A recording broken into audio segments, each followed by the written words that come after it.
In part 1 and 2 of this video lecture, I have discussed the feces or stool sample collection, preservation, and their shipment, and also gross examination of feces.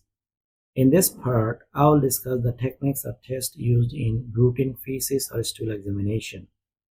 First of all, we need to know the meaning of coproscopy.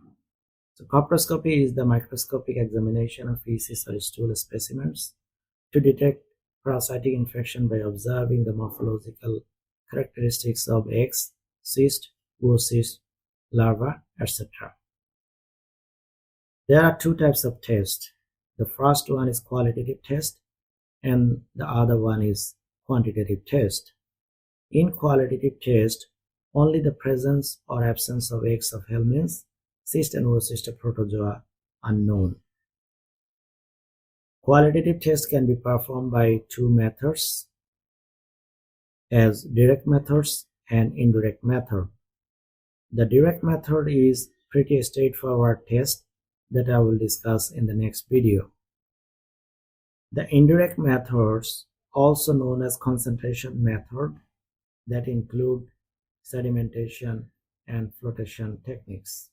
Two types of sedimentation tests, such as simple sedimentation and centrifugal sedimentation, are usually performed for the detection of eggs of tremators.